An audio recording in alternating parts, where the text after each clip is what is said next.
What's up, everyone? It's the Unholy Ghost from Corp here today, and today I'm coming at you with my top 8 Invoked Dogmatika deck profile. Spoiler alert, there are no Shadows. We don't need those cards, whatever.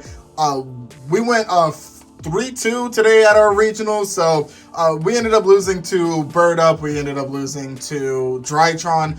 Both of those players actually ended up getting first. I believe the Drytron player got first, and then the Bird Up player got fourth. So I'm not really mad, because if we're going to lose, we got to lose to the best. So before we get started with today's video, I want to go ahead and give a huge shout out to not only my locals, Dream Wizards, which we do streams every Thursday and every Sunday. There won't be a stream tomorrow because I have to go get my hair done tomorrow, but usually every single Thursday and Sunday we do streams of our regular locals. We're going to be switching things up thanks to Konami now that they're allowing past formats to be a thing. So Thursdays are probably going to be our past format days. Sundays are probably going to be our advanced format days. And after advanced format, we'll also be streaming Cube. By the way, we actually have a Twitch now, twitch.tv/GhostCorp, where we're streaming our Duelist Academy box tournaments every single Tuesday. If you want to go ahead and participate in those are free. All you have to do is be a member of the Duelist Academy Discord. How you do that is by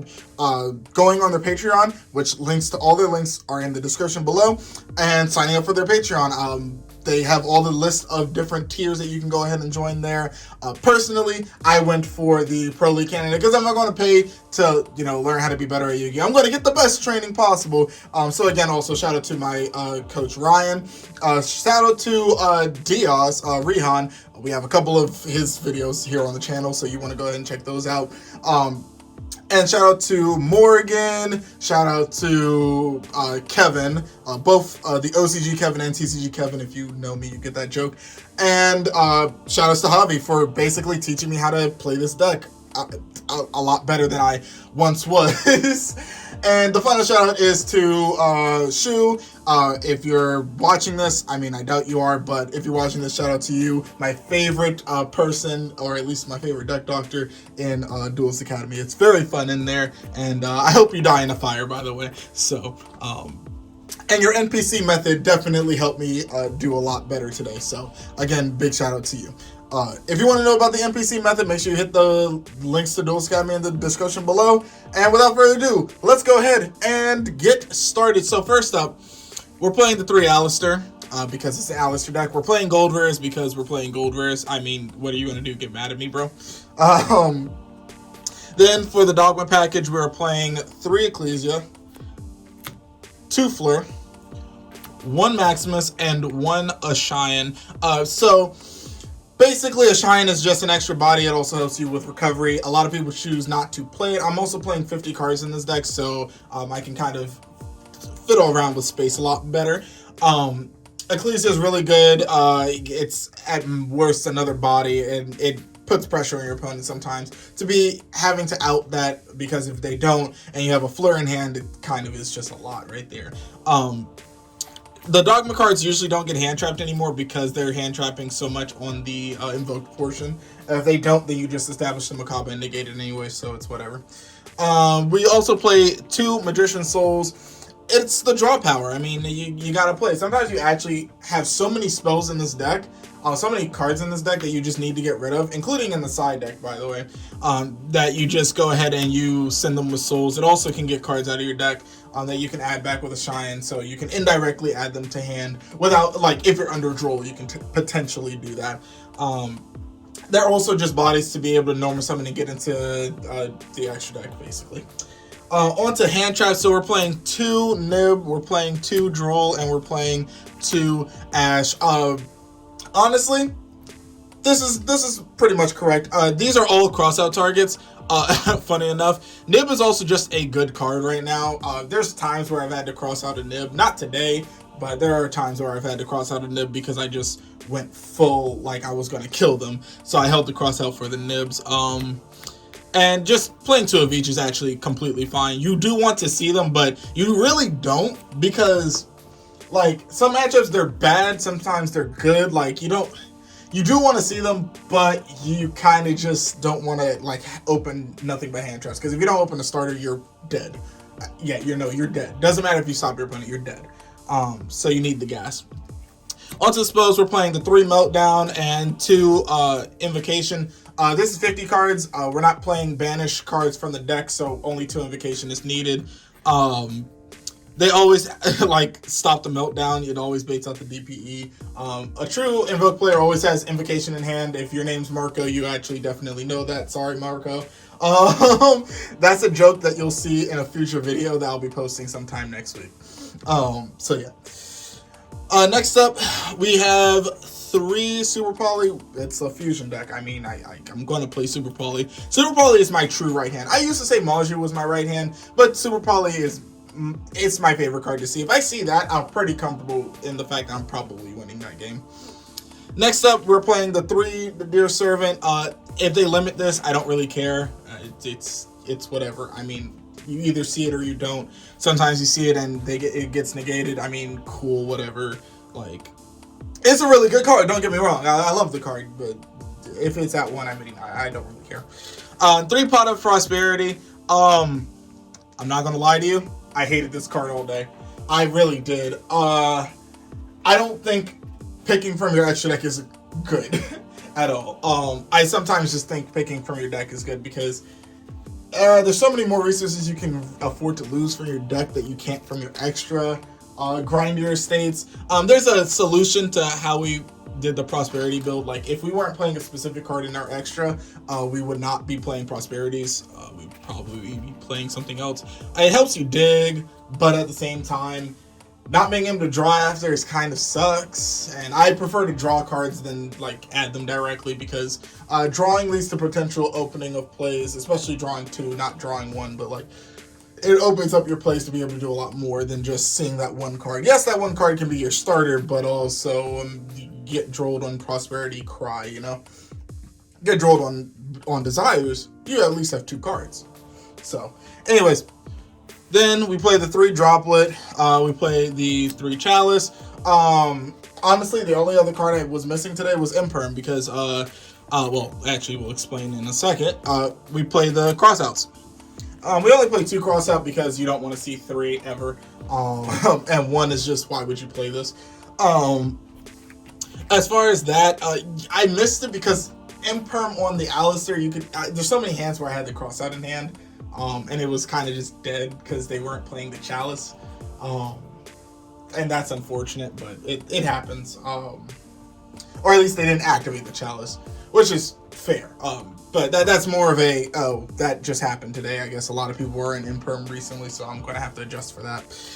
Then we also play the 1 Called By, because if you open Called By, your plays are probably going through, I'm not going to lie to you.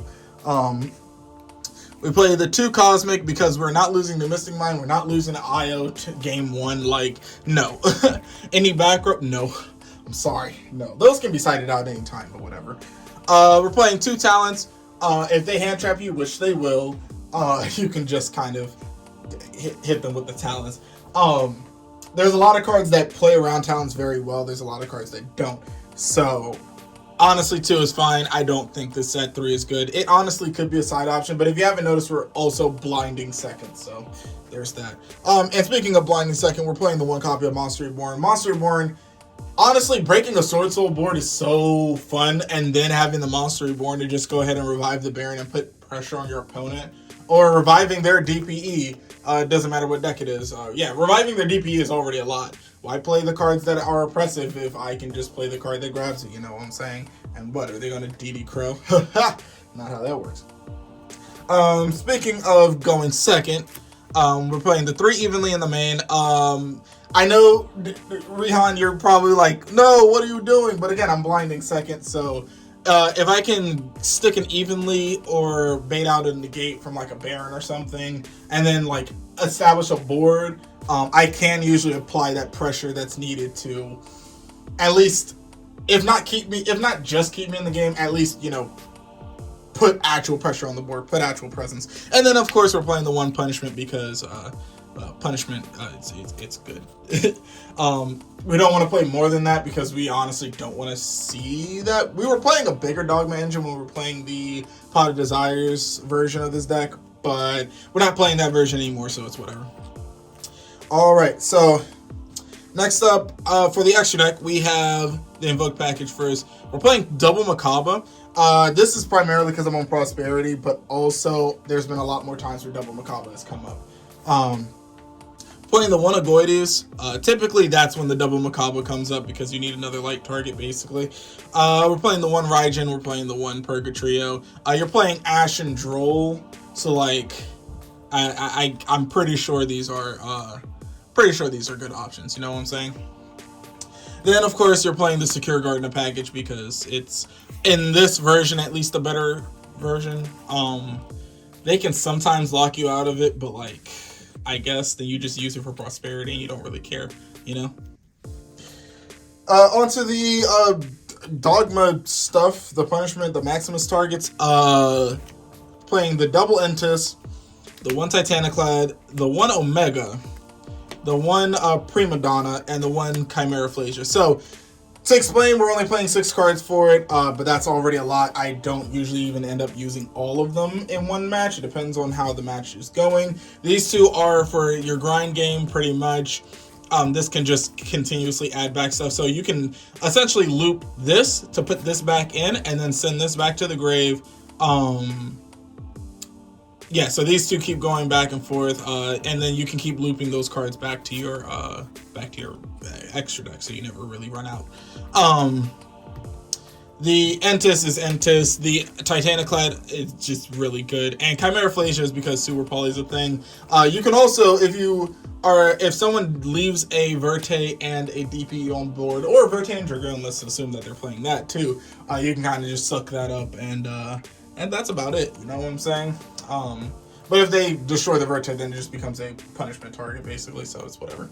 We're only playing 2 real Super Poly targets, which are the Mud Dragon and the Starting Venom. We cut the Dragon Stapelia for the other Macabre, because other Macabre would come up way more. Onto the side deck. Pretty self-explanatory. There's a lot of different cards, but yeah, a lot of different cards than probably standard, but we're playing the 3. There can be only one. You can out this with Entis, so it's fine. I didn't in one match because I forgot to read Entis. That wasn't today, that was previously, but now I remember that, you know, it's whatever. We have the 3 Grisaille Prison, which is basically, it is better D-Barrier. I want you to read the card. Yeah, it's better D-Barrier. It's also slightly worse, but it's also slightly better because it shuts off both Exiza and Synchro, as well as they were not able to do anything with them for a whole 2 turns instead of 1. So that includes attacking and all that stuff. Yeah, so it's better D-Barrier in this deck specifically.